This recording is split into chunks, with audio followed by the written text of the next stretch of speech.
All right, some of you guys remember a little while back, actor Robert Downey Jr. Declared that he was going vegan to save the planet, or some sort of, whatever reason he thought he would do. And photos came out that he started looking pretty pathetic, quite honestly. And some people say, well, it's only because he's doing this new movie called Oppenheimer, and that's why he appears so frail and gaunt, and so on and so forth. And while it turns out that he just as recently announced that, hey, veganism jacked me up, can't do it, right? Just like so many other people do, like the majority of people that ever try that diet, that is not right for them.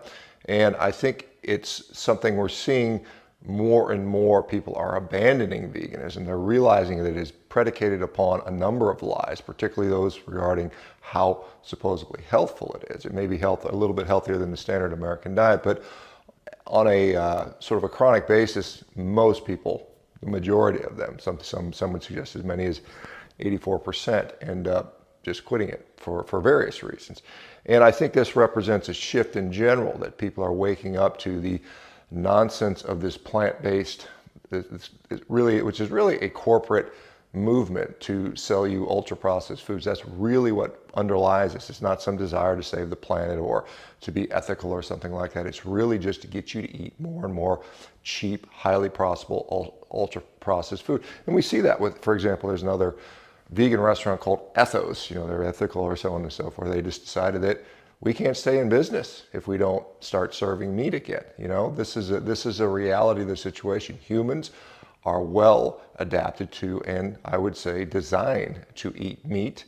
And when you attempt to exclude it from the diet, you get a lot of pushback. It would be like going to the zoo at the lion stage and say, hey, lions, we're no longer going to feed you meat. There would be obviously major problems with that.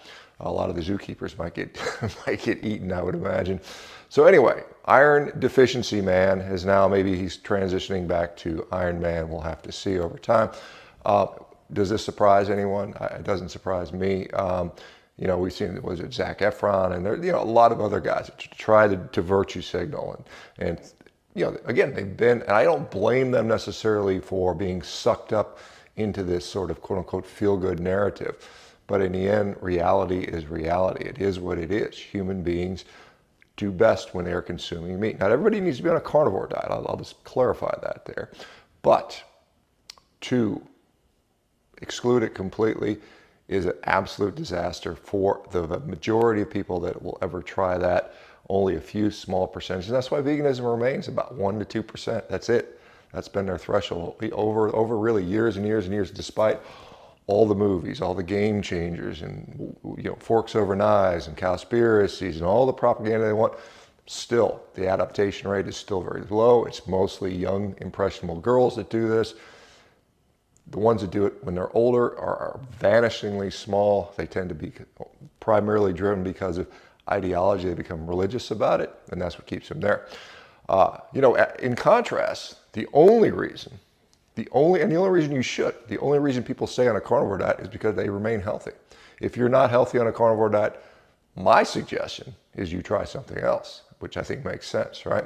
So anyway, you guys have a great day.